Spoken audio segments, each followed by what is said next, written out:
For bloody brilliant games, I'm Sam. These are the week's headlines. We begin this week with news that according to a recent GamesIndustry.Biz report, developer FromSoftware engages in crunch, including in the development of Elden Ring. Following the success of Elden Ring, a series of negative reviews of FromSoftware surfaced on Twitter, claiming that staff at the studio often face excessive overtime and chronic dissatisfaction with pay. The reviews were originally published on the employee critique website Glassdoor between 2012 and 2019. GamesIndustry.Biz spoke to a number of FromSoftware employees, past and present, to gain a better understanding of how the issues raised affect those working at the Elden Ring developer. The studio does not permit employees to give interviews, whether they still work at FromSoftware or not, thus these sources are anonymous. One source was quick to refute the stereotype of Japanese companies overworking their staff. Quote, "The general industry in Japan is not that crazy compared to my experience in other fields. There is a rule that FromSoftware staff shouldn't stay later than 10 PM, and 90% of the time, staff won't stay later than 9 PM. Multiple sources conceded, however, that there is some level of crunching at FromSoftware. It appears to be variable by department, with one source telling GamesIndustry.Biz there hadn't been much overtime for them. Another from a separate department said, quote, "During critical periods of releases, I often had to work early mornings and overtime for 2 to 3 months. This period was echoed by another source, who noted that while it's not as if crunch happens on a daily basis, it's more common, during the ROM check for the publisher or 2 to 3 months before release. When it comes to compensating employees for this time, according to one source, overtime is generally included in the salary. After midnight, however, quote, "We were paid late night overtime, but this was half our usual hourly rate." One source was keen to stress, to offset criticism of crunch and pay, that FromSoftware is not a large organisation, with FromSoft having 349 employees. One source was keen to point out, "It's been a great experience, not only because you can work on a AAA title, but also because you can work with co-workers that are so talented and passionate about creating a video game." If you're interested to read the full GamesIndustry.Biz report, it, along with every story we talk about, is always linked below. Next, Neon White is heading to PlayStation consoles, following its PC and Switch release on the 16th of June.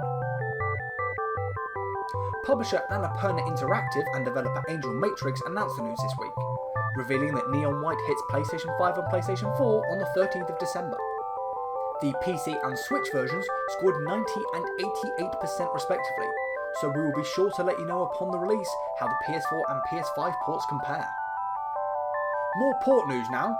Monster Hunter Rise has been announced for the PlayStation and Xbox consoles, alongside Game Pass for the PC and Xbox. Following a recent leak, Capcom officially confirmed plans to bring the game to new platforms, with Monster Hunter Rise set to release on Xbox Series, Xbox One, Windows Game Pass, PS5 and PS4 on the 20th of January 2023. Its major expansion, Monster Hunter Rise Sunbreak, will then launch in spring of 2023. Monster Hunter Rise is already Capcom's third highest selling game of all time, having sold 11.2 million copies as of September, trailing only Resident Evil 7 and Monster Hunter World. Disney racer Speedstorm has been delayed.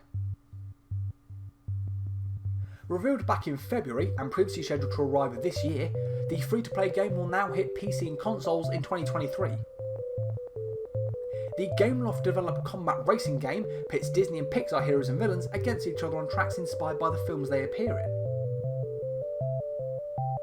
Gameloft said in a statement on Wednesday it's been working diligently to craft a racing experience for Disney Speedstorm that captures its vision for the exciting magic fans enjoying their favourite Disney and Pixar characters.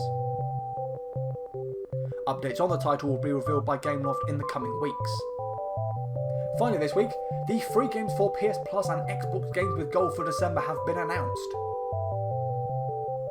For PS Plus, users can get Mass Effect Legendary Edition for PS4, Biomutant, and Divine Knockout Founders Edition for PS4 and PS5 from the 6th of December until the 2nd of January.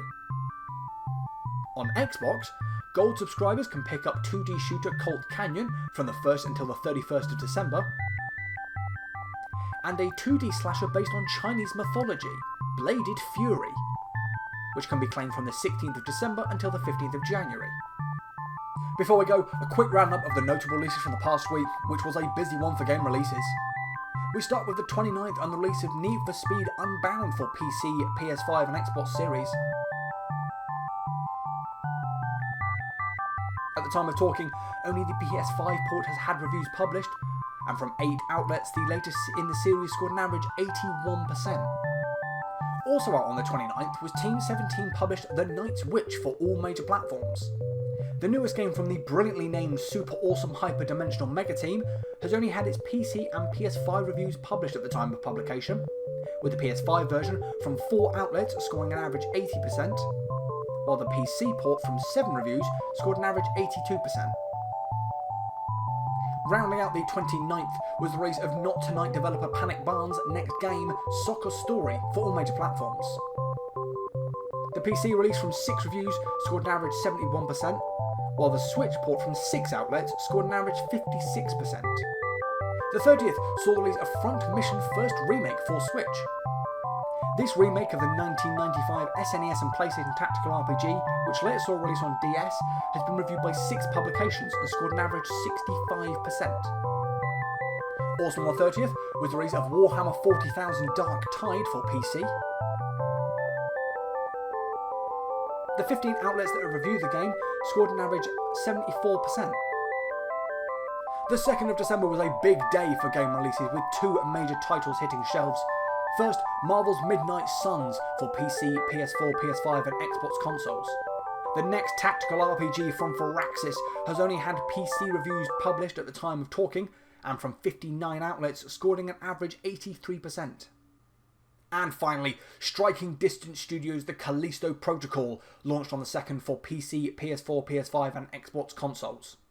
The PC port from 6 reviews scored an average 80%. The PS5 release from 47 outlets, scoring an average 76%. And the Xbox Series outing from 21 publications scored an average 72%. With all that said, we've reached the end of this week's episode. Be sure to leave your thoughts on any of the stories we talked about today in the comments down below, and while you're down there, let me know what games you've been playing this week.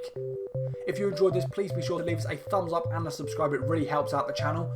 And if you haven't already, please check out our Wii U 10-year anniversary roundtable with Dan Navaroli of the Nerdic Gods podcast, Tucker Hazel of Backlog Banter, and an up-and-coming game developer friend of mine, Matt Curtis. Also, follow us on Twitter at BloodyBrewGames for updates on our content. I'm Sam, thank you for watching Bloody Brilliant Games. I'll see you next week. Goodbye.